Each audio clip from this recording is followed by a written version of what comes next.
The Someone You Should Know podcast with Rick Anthony, sponsored by Summarize. Repurpose podcast, webinars, and interviews for social media, websites, and email with the help of AI, all thanks to the help of Summarize. Hi, I'm Rick Anthony, and welcome to the Someone You Should Know podcast, the podcast that focuses on musicians, authors, and interesting people. We like to say we're making a difference one artist at a time. So sit back, have a cold one, and get ready to meet someone you should know. Joining me on the podcast today is a talented singer, songwriter, and actress who was born into a lively household filled with music in Nashville. She has a new album up called Shooting Star, and we'll hear several tracks from that on this episode. Will you please welcome the daughter of Nashville's legendary Billie Purcell? It's Laura Pursell. How are you, darling?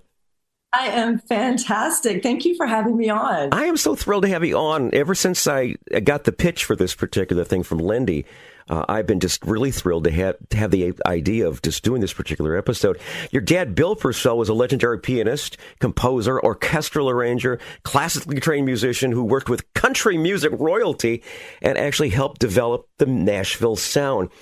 Can you tell us a little bit about growing up in all that? What do you remember most about growing up, being a young child, watching your dad's career, and how did it influence your taste in coming to music? Oh, my goodness. I had a very unconventional childhood. I grew up listening to my dad play piano. He was a commercial recording artist, but he was trained classically. So he would play all of the Rachmaninoff concertos in the morning, at night. Sometimes he would get up at 2 a.m. and start playing the rock 3, rock 4. I don't know which one it is. I could probably hum every note of it. So I had this sense of very sophisticated melodies, and that kind of orchestration was just in my DNA. And you know, he had a career before I was even born. He had a hit record in 1963 with Our Winter Love. By then, he had already recorded with, you know, Patsy Cline, Johnny Cash, Chet Atkins. He was on Ring of Fire. He was on Sweet Dreams. I mean, just these epic records. And when you're a kid, you don't think anything of it. You know, I was having lunch one day and Art Garfunkel walked into the kitchen and and my sister, who was older, she's like, "Oh my God." And I said, "Who's that?" She was like, "Oh, go look him up. Oh my God, he's in our house." And, you know, you just didn't think much of it. He was just a very colorful, loud person he was a huge storyteller. You never knew what he was going to say. He had 2 personalities. He was a Gemini, so he could be very introverted on the one hand, and he could be just this incredibly almost obnoxious person on the other side. But people remembered him. It's interesting that you asked me this, because just yesterday I was at Belmont University, where my dad taught for 37 years after he quit recording commercially. And they honored him with 2 composition scholarships that they gave. Nice. Yeah. And when he died, I set up the scholarship fund. And it was the most incredible afternoon to hear everyone get up and talk about my dad, how much he meant to Nashville, to the music scene, to the development of Music Row, the Nashville sound, and to the university. And they said, you know, I started crying. They said he leaves such a gaping hole in this university, because we can only aspire to that level of greatness. He did everything. He was an arranger, producer, piano player, composer. He did jazz, classical, blues, pop. He did everything. His brain was just on all circuits were firing until the day he died. Wow. He was writing music 3 weeks before he passed away. He was just once in a lifetime human being. Absolutely. Yeah, that's just it. You know, it's strange. You mentioned the fact that you were kind of desensitized by all of the people that were around him, because this is all you knew. My kids were the same way, as far as their friends would be, "Your dad's on the radio? That's the voice I hear coming out of the radio?" It's like, yeah, your dad's not on the radio. You know, it just became so second. They'd been in the radio studio so many times that they'd become desensitized on how kind of cool it is, you know. And Yeah, but when they get older, they they start understand to it. Yeah, realize. they understand it a whole lot more. Yeah, as far as my kids are now in their 40s, and they look back on Dad's career and such as, Dad, you're a pretty cool guy. You're a pretty cool guy. Kind of a big deal. What was it like collaborating with your dad before he passed and everything? All the times that you and he did something together. What was that like? It was. I will be really honest about this. At times, it was incredible. At times, it was infuriating. He loved strings. He loved a plethora of strings. Because he was the big string orchestrator in Nashville. So he was the go-to guy when they wanted to dress up these country songs and put a nice dress on them with some beautiful soaring strings. And so he wanted to put strings on every single cut that we did. And I kept saying, Dad, we don't have to have strings on every song. Maybe people want to hear my voice. A couple of times, oh my God, a couple of times, more than a couple, we would be at Bradley's barn or at the tracking room. And we would be, I had just laid down my vocals and we were mixing, doing a preliminary mix. And the engineer would, raise the level on my vocal. And my dad would say, I'm not hearing any strings. I'm not hearing beautiful string lines. Where are my strings? You're burying my strings. What happened to my strings? And I'm like, oh, Dad, can we step outside for a minute? Let's talk about this. I said, the strings are there. But, he started to lose his hearing a little bit as he got older. And I wonder if he couldn't really discern the levels quite as much. So we would wait for him to leave the studio and then we would readjust the volumes. I hate to say that. I feel so sacrilegious saying that. Sorry, Dad. Gosh. We did. We had to, because I was covered up with these swirling strings, and they were gorgeous, but you couldn't hear my voice. Speaking of your voice, your vocal tone is being compared to Karen Carpenter.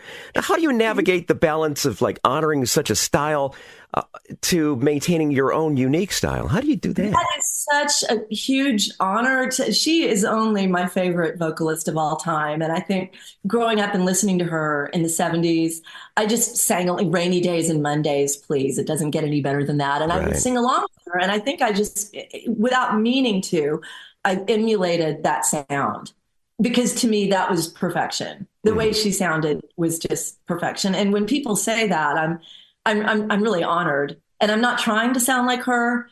In fact, sometimes I deliberately try to go the other direction so I don't sound like I'm doing a Karen Carpenter tribute, but boy, what a talent she was. And I just keep thinking if she were alive today, she would still be doing it. Now, your latest album is called Shooting Star. It showcases a blend of Southern sophistication with Americana and country and rock stylings. What was the creative process like to do this album, especially it was being done during the pandemic? That had to be difficult. I love this album. I love this record. I love this single so much. It's so personal. This was the first time I actually did a record without my dad's input. No strings. Yeah, I noticed that. No strings. And I've never told anybody this. I've never told anybody this. I deliberately did not tell my dad that I was working on this. I never told him. I thought that it would hurt his feelings. And I felt like he would absolutely want to jump in and put strings on it. Right. I felt like he would take over. And he was brilliant. And everything we did together was brilliant. And I just thought, this is my opportunity to do something that reflects my current life and where I'm at, and the rock band that I'm working with in LA. And we were performing 3 days a week in Studio City. And Shooting Star was one of the songs that my drummer, Chris Ross, brought to me. And I loved it. And at first, I didn't even know what the song was about, but I just thought it was so beautiful. And we started performing it live, and you could hear a pin drop in the restaurants and the bars and the venues where we were playing. And I could tell that this song meant a lot to people. And it's not a song that I had ever heard before. To me, it was an obscure Bob Dylan tune from his album Oh Mercy in '89. And I wasn't familiar with that time era, that time frame of Bob Dylan. But anyway, we were singing it. And then the very last night before the city of LA shut down for the pandemic, I was on stage. My guitar player, Barry Zweig, he was a very well-known jazz player. He played with Sammy Davis Jr., Keely Smith, Frank Sinatra. He had passed away that day. Oh, I was at Lord. the hospital with him when he passed away. And I left the hospital and I went to my gig. And it was that night that the city shut down. And the very last song I sang was Shooting Star. And I dedicated it to Barry. All right. Well, let's do that right now. How about if we play that song? The title cut of the album, Shooting Star. And here is Laura Purcell, Shooting Star, on the Someone You Should Know podcast.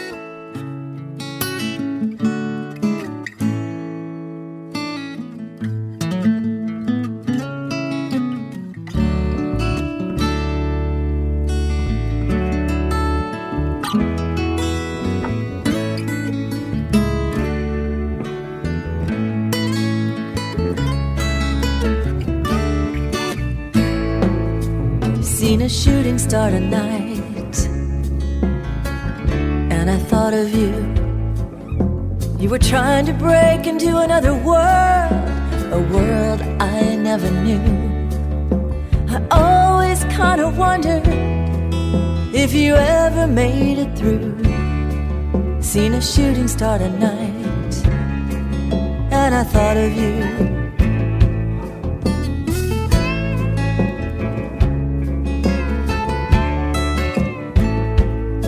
Seen a shooting star tonight, and I thought of me. If I was still the same, if I ever became what you wanted me to be. Did I miss the mark or overstep the line that only you could see?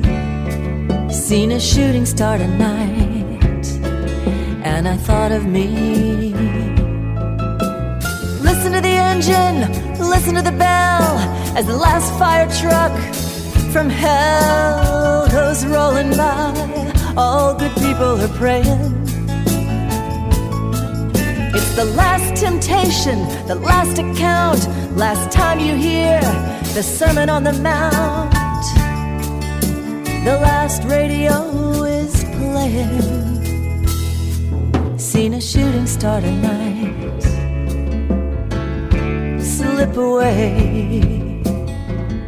Tomorrow will be another day. Guess it's too late to tell you what you needed me to say. Seen a shooting star tonight slip away.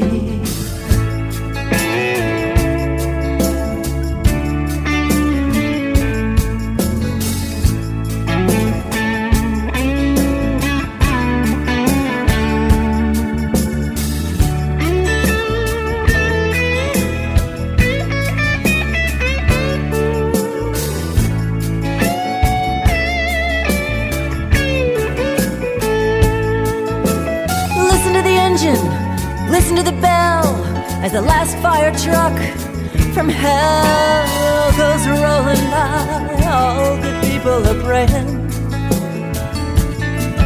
It's the last temptation, the last account, last time you hear the Sermon on the Mount. It's the last radio playing.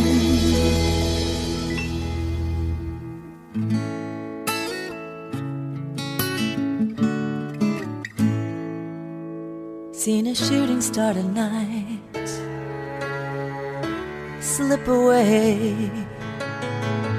Tomorrow will be another day. Guess it's too late to tell you what you needed to hear me say. Seen a shooting star tonight slip away.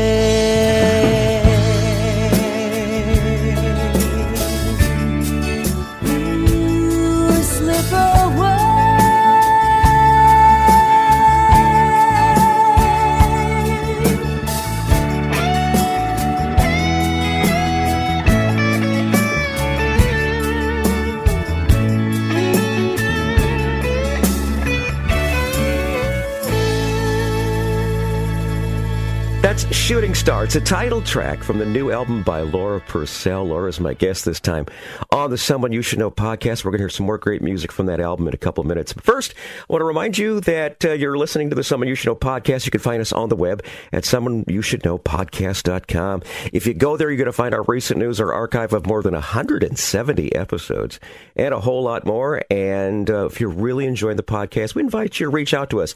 Let us know how we're doing, okay? Give us a review, okay? Now, according to Buzzsprout, the service that shares us to all the streaming platforms, I am so very blessed to say that we reach over 2,200 cities in 90 countries around the world. A couple cities we want to salute: Dowagiac, Michigan, Rochester, New York, Las Cruces, New Mexico, and Surrey, British Columbia. The Someone You Should Know podcast, heard wherever quality streaming audio is available.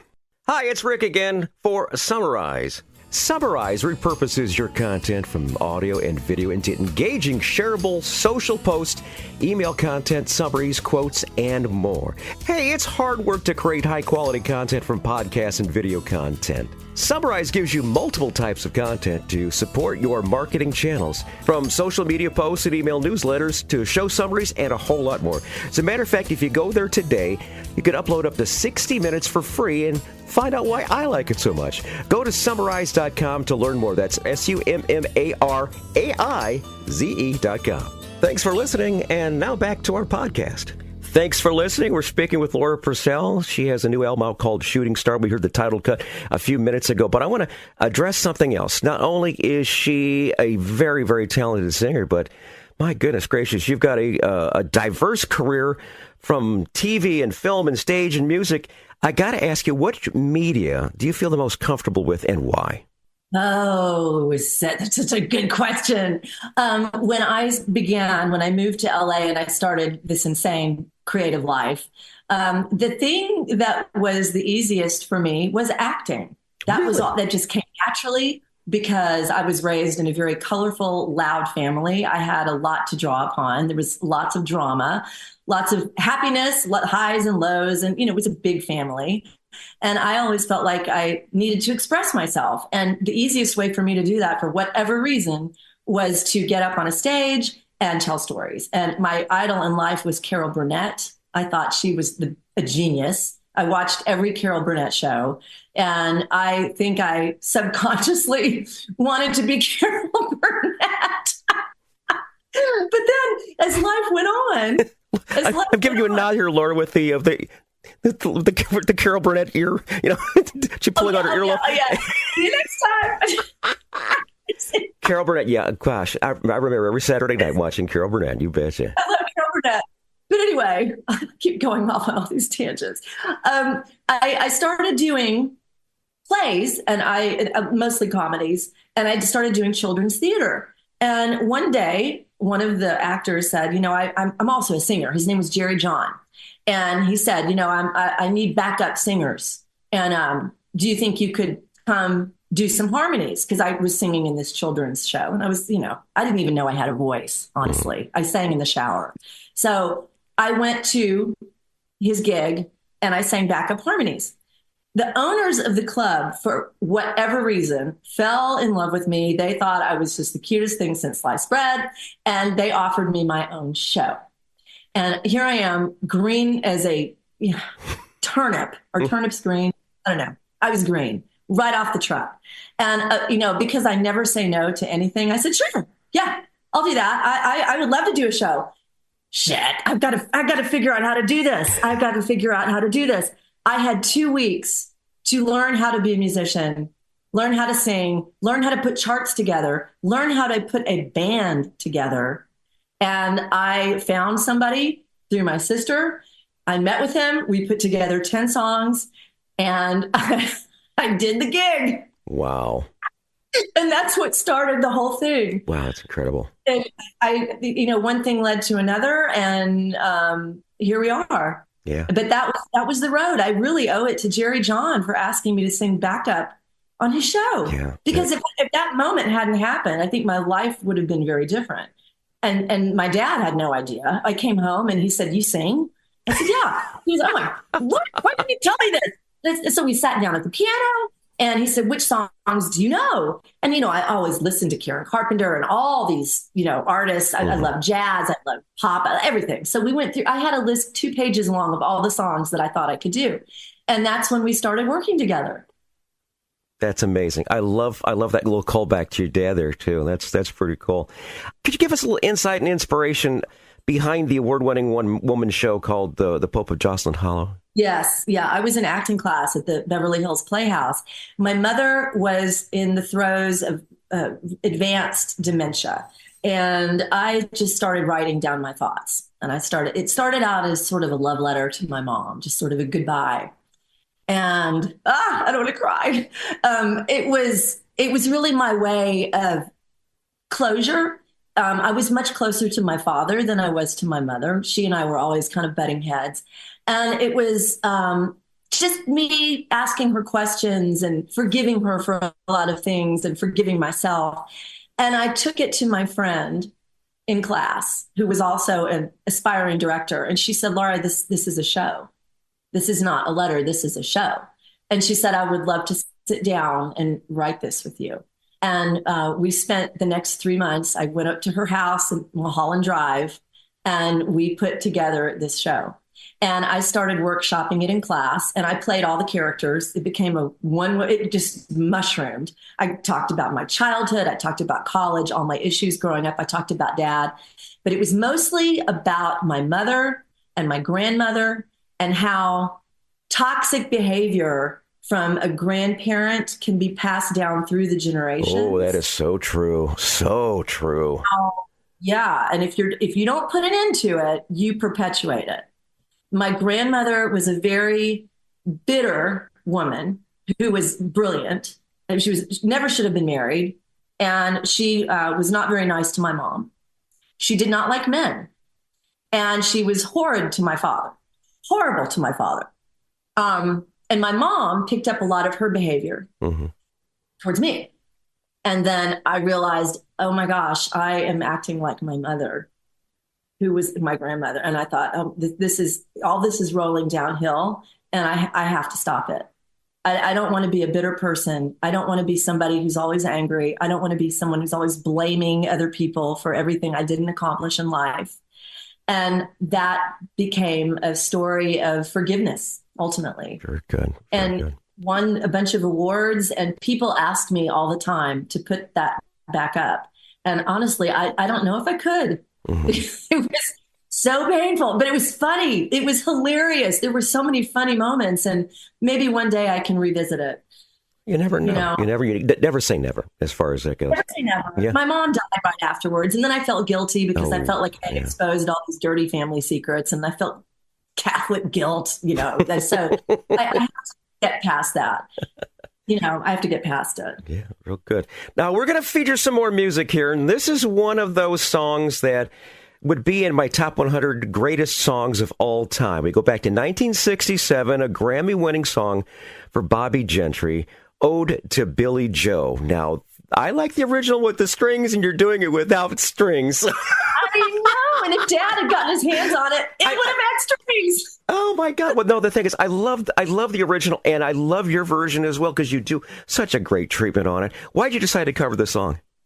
Oh, because I loved it. It was a challenge to memorize all those lyrics. Are you kidding? Oh, yeah. I did it live on stage, and it was like memorizing a monologue. It's a story, and I loved this song since I was a little girl. My dad loved it. He loved the strings on it. And when we did a song, which on one of our later CDs, it's actually reminiscent of this song. Dad loved it. And I kind of wish he had been around to put strings on us. We're going to play that today, right now. Bobby Gentry is a genius lyricist.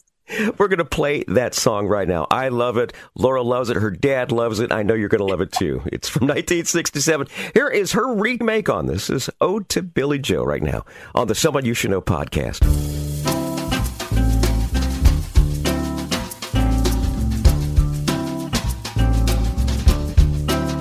It was the 3rd of June, another sleepy, dusty Delta day. I was out chopping cotton and my brother was baling hay.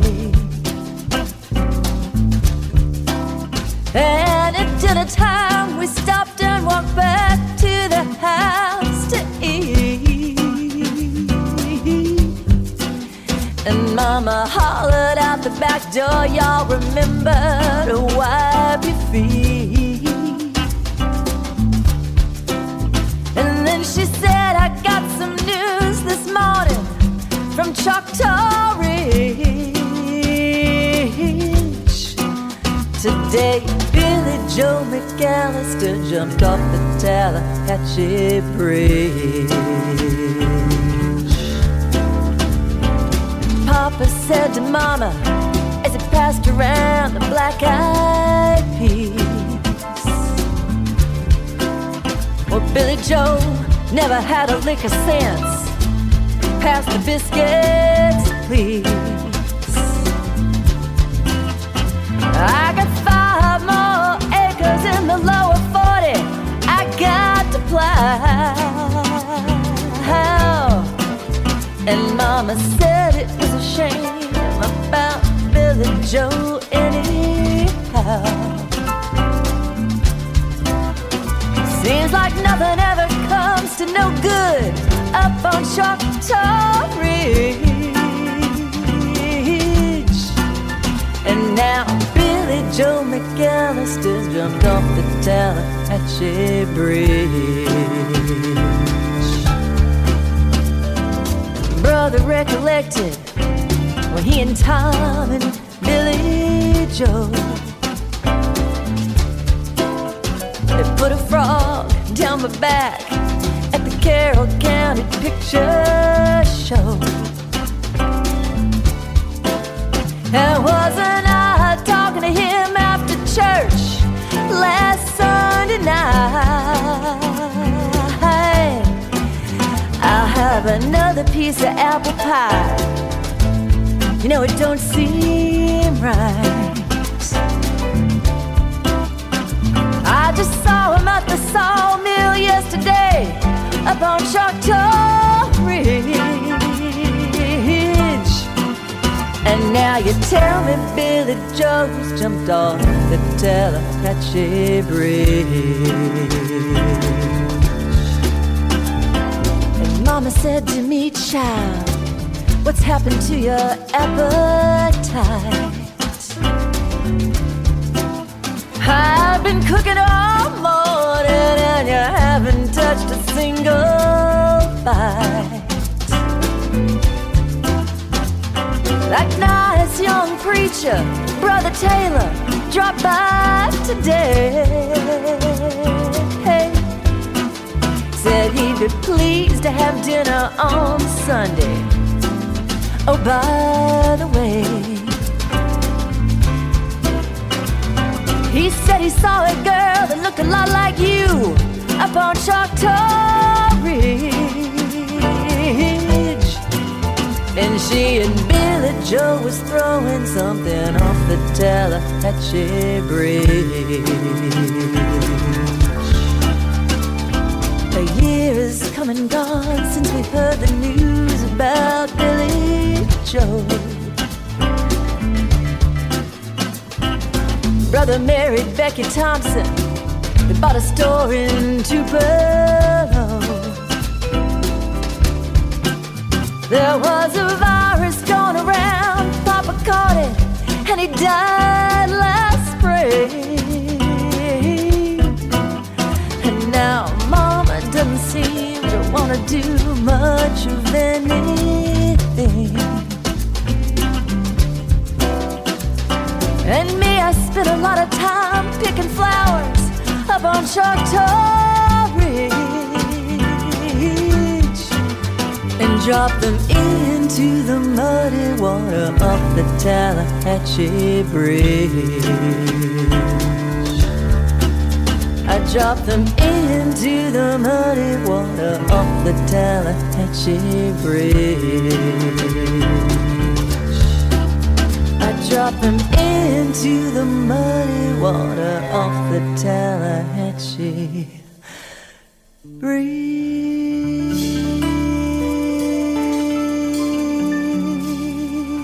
A great remake of Ode to Billie Joe on today's podcast from Laura Pursell. Love the song, and I think Laura did a great job on that as well. Now, another diamond in Laura's crown, as if she didn't have enough things to do, she was once an award-winning competitive figure skater. Holy cow, girl. Talk about a jack of all trades. What do you remember about those days? I will. Funny you should ask. Those days are still continuing. I'm actually competing in 2 weeks. Get out of here. Yeah, there's a whole adult circuit for figure skaters, and I'm on that train. And guess what? I'm better now than I was when I was a kid. Jeez. I remember back in the old days, and I remember how figure skating has evolved, since Peggy Fleming and such. But back in the old days, you had to do the compulsories where you had to do the technicals, where you had to do the figure eight, and you had to do it just exactly so. Tell me, what is the adult circuit like? Well, the adult circuit is fantastic because it gives people who have aged out of the sport an opportunity to stay fit and to do programs and to be able to pursue this sport that we all love so much. It's so beautiful. To me, figure skating is the most gorgeous sport because it combines athleticism and artistry and discipline and training. And musical interpretation also, You're telling a story. Absolutely. Mm-hmm. And, the song that I'm skating to in 2 weeks is actually, it's called Tender Wish. And it's the last piece of music that my father wrote right before he died. Did it have strings? Of course. Yes. And it's an instrumental. And he wrote it for my uncle and his wife when they were married. Oh. It was a gift to them. And I put it on our last album posthumously after Dad had died. Wow. And we recorded it. And it is so beautiful. And I get to skate to it, which Wonderful. It's a tall order. It's a lot, but it's important to me. But anyway, getting back to your point, the adult circuit is an incredible place where the camaraderie is not even about the competition. We're all insane people to be doing this. And so you're with other insane people and you understand this getting up at 4 or 5 in the morning and getting your skating in and then going to work and coming home and then skating again. And it's just an incredible community of people. And it gives us something to shoot for. Very good. Now, and I'd rather be than sitting at home. I got to ask you, do you have links in your socials that say when you are going to be competing and such and all that? No, because I get so nervous. Oh, seriously? Okay. All right, very good. I don't get nervous acting, but boy, I get nervous skating. I can understand. Well, you're being judged too, as far as that goes. If you're on stage and such, you're being judged, but they really can't reach out and do anything to you as far as that goes, or singing the same thing too. I mean, they could always, hit the button and go to a different station or something like that. But there you get immediate response in the sense that, you're being critiqued against others in your category versus what exactly the baseline is. So it's very nerve-wracking. Yeah, absolutely. I don't think I could do that. At my age right now, being in my early 60s, it's I could do the triple klutz, but not the triple lutz. As far as that goes, kick over the ottoman, knock over a lamp. That's triple klutz. I don't go for the triple lutzes. I just go for the single at this point. There you go. Very good. I'm a regular lutz every single day with a K in front of that. Well, one little tidbit you may not know, I don't know if it's in the bio that you have, but I was actually in a Weird Al Yankovic video playing Tanya Harding, which you can find on YouTube. Yes, I played Tanya Harding. It's the Mm-mm song. It's the Once There Was This Girl Who... It's that song. And I was on MTV for years. Oh, my gosh. We're going to include that in. I'm going to find it. I'm going to put it in the show notes, okay? I'm going to put it in the show notes along with all of your socials, okay? What was it like working with Weird Al? I had Al on the show a long time ago, but he was a great guest and a wonderful person. Tell us what it was like working with Al. Oh gosh, he was great. He is a genius. That guy is incredible. He storyboarded the whole video out down to every second. He is a musician. He's a director. He's a comic. The guy is insane. He is so talented to do what he does. And the people who work with him have been with him for decades. He's that loyal. and they love working with him. And when I showed up on set, they said, do you know how lucky you are to be working with this guy? He uses the same people all the time. We're the same crew, same musicians, same camera people. He treats people really, really well. And it was an incredible week of my life. Wonderful. And wonderful. We became really great friends. He took me out for my 30th birthday. We hung out. He took me to the premiere of Toy Story on Hollywood Boulevard and with a paparazzi. And I got to be without. It's really hilarious. I know. Absolutely. Thanks for sharing that with us, Laura. I really appreciate that. That's really cool. Give us an idea where we should reach you as far as on the web, as far as for social media. Where can we find you at? Well, I am on all streaming platforms. You can find me on Instagram, Facebook, YouTube. I have a thriving YouTube channel, and in fact, there is a video of my latest single, "Shooting Star," and it was done in November of last year. It was so beautifully shot. And we used downtown Nashville. We used the cityscape. The Ryman Auditorium is in it. It is a real ode to what Nashville used to be. Mm-hmm. And it's a wonderful storyline. And it adds a new dimension to the song. That's so when you see it, you'll want to watch it again. It's on YouTube and my YouTube channel, Laura Purcell. Awesome. We'll include it down in the show notes. So if you're driving right now, and please don't get in an accident, I'll just put it in the show notes. Yeah, exactly. Don't watch it while you're in the car. Okay. What upcoming projects have you got for the rest of 2024 that we should know about? Well, I'm planning a tour. I'm writing new material. I am putting together a show. I want to be putting it on the road, and maybe I'll come to Indiana. There you go. We would love to have you. Go out to dinner and share some more stories. It'd be wonderful. One feature we love to include, Laura, is a thing called Tales from the Road. Those are those infamous road stories where things didn't go quite as planned. Before we actually started this interview, you and I were kind of sharing a couple. Do me a favor, and if you could tell us a couple of those Tales from the Roads that, especially your career, and maybe something that might have happened to Dad or something like that. Oh, yeah. Well, this is. Back in the 90s, I was still quite green. My dad called me, and I was living in LA. And he called and he said, Laura, I'm doing this show at the Tennessee Performing Arts Center. And they want me to do Moonlight Sonata and some jazz. And, I'm getting old. I don't want to do this show by myself. I told them that you're going to do it with me. What? I said, okay. Because at this point, I had only done coffee houses. I was green. And he said, don't worry, you'll come into town a few days early. We'll throw something together and you'll do the show with me. I'll give you the whole set. I'll do Moonlight Sonata. I'll get off the stage and then I'll bring you on and you're going to do a set. And me, of course, I said yes. So I go to Nashville. We throw this show together. And I thought, okay, I can do this. I'm an actress. I can get on stage. I'm just going to do this. I got out there and I looked out at this vast sea of people. It was the largest, thousands. I don't know how many people fit in this auditorium, but it was immense. So big that I couldn't see faces. And I got the worst case of dry mouth. Oh. I didn't know what that was like until that moment. I literally couldn't speak. Everything went dry. Mm-hmm. I couldn't, it was like cotton mouth, and I've heard about this phenomenon, but I've never experienced it. And I looked at my dad and I just had this look of terror on my face. And he said it was like looking at somebody who was being thrown out of a plane.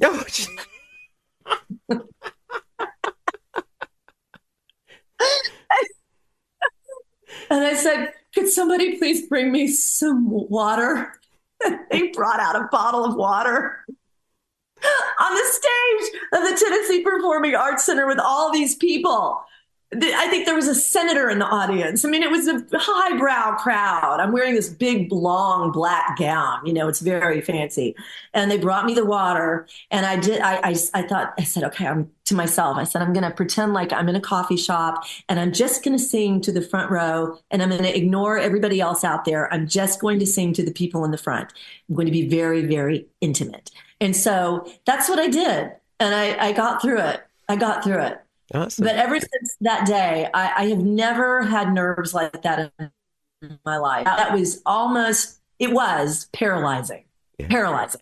And, Dad, through just sheer either, stupidity or blind love, he put me in that position. I don't know why he thought I could handle that. The thing is, you made it through that, and it made you, it was a growing attempt, as far as that goes. It was a teaching opportunity for Dad, and you learned from it. You got through it. You did a great job. Just bring a bottle of water with you next time you go on stage. There you go. Always and forever. And, Gladys Knight and the Pips were in the stage next to us. We had more people at our show than Gladys had at hers. Wow. And I knew that going into it. And I just think that knowledge just paralyzed me. Oh, yeah. It was, I don't know what the learning and all of this is. Maybe there's just a way to calm your nerves before you go out there. And that never happened again, but I'll never forget it. Wonderful, wonderful, wonderful, wonderful. Gosh, what a great Tales from the Road. Thanks for sharing that, Laura. That was fabulous, especially incorporating your dad in that, too. We're going to wrap up the show with Things I Never Needed. Tell us a little bit about this particular song. This is written by the great Grace Potter. She actually lives in Nashville. And this was another song on my album, Shooting Star. My friend Chris Ross sent it to me. He said, I think you could really kill this song. And I loved it. I love the song.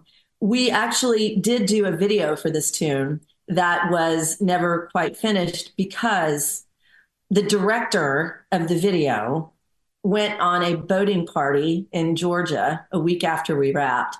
He fell off the boat and he drowned. Oh, no. Wow. Yes.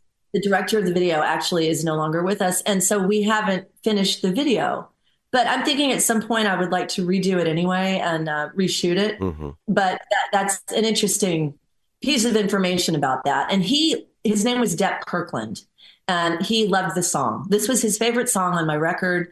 To him and to me, it's about letting go of all the things in your life that aren't necessary, all the things that you thought were so important, and you don't need them. You just don't need them. And releasing all of that. And I think it's a beautiful song. I think when you go ahead and do the video to that, or pay tribute to him, and then maybe in the process of when you're doing the video, just channel him as far as, because I'm sure he might have not been able to do things physically in the real world, but through heaven and such, he probably will be able to help you make that really very, very special. I hope so. Depp was an interesting character. He was, if you ever saw Midnight in the Garden of Good and Evil, he was actually the actual attorney who prosecuted Jim Williams. He was that guy in real life. And he became an actor and a playwright, and he had a huge future ahead of him. And he was a late bloomer coming to acting. And this video was going to be his calling card. Wow. And it's just a shame what happened. Yeah. So we'll pay homage to him in this. We close the show with this particular song, "Things I Never Needed," from today's podcast guest, Laura Purcell. Her album is called Shooting Star. Buy a couple 100,000 copies of that, and I'm telling you to do so because she and I are friends now, and 10% comes back to the house here. So, Laura, you've been an absolute delight. I think I've got a new buddy on my list now, a new buddy that we'll have to stay in touch with. Oh, this has been so much fun. Thank you so much for this afternoon. This is great. And hats off to Lindy for organizing this. Lindy, we love you, and thanks so very much. And thanks for being part of our ever-growing Someone You Should Know family. We appreciate it, Laura. I'm honored.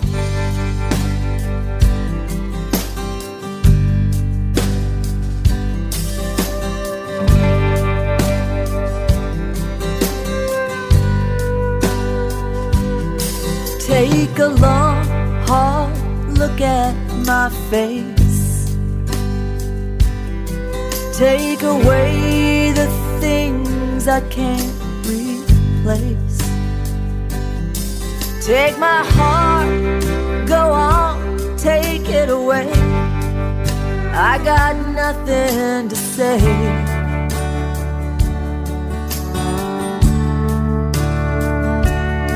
Take away this sense of regret. Take the things I need to forget. Take the mistakes I haven't made yet. they're all I have left.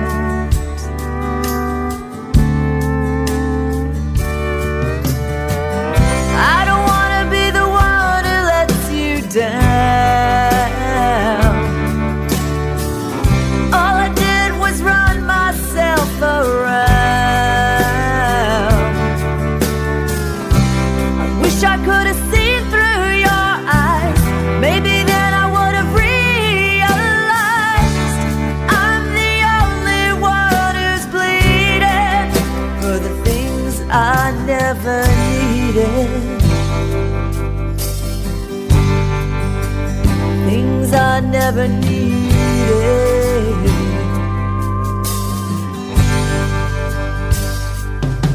Take a good long look at yourself.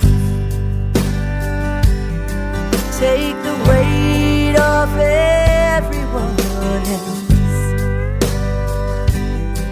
Take the hardest blow that was dealt. It's all on your shoulders.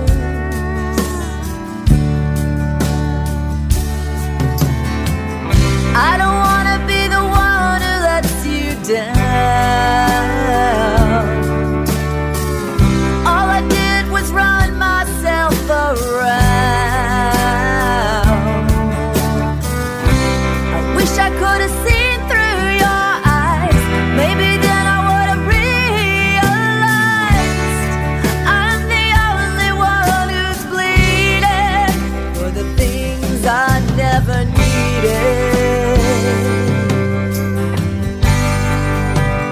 Things I never needed.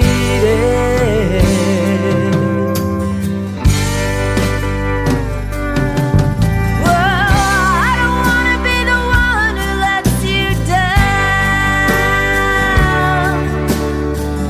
All I did was run myself around. I wish I could have seen through your eyes. Maybe then I would have realized I'm the only one who's bleeding for the things I never needed. Things I never needed.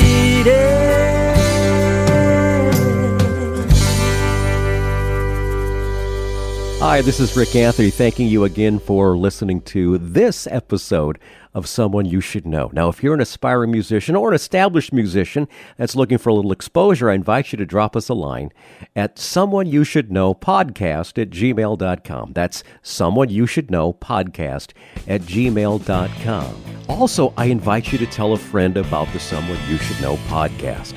I thank you for tuning in this time, and I invite you to check us out next time on the Someone You Should Know podcast, because you never know who's going to show up. Until next time, remember, God loves you, and so do I.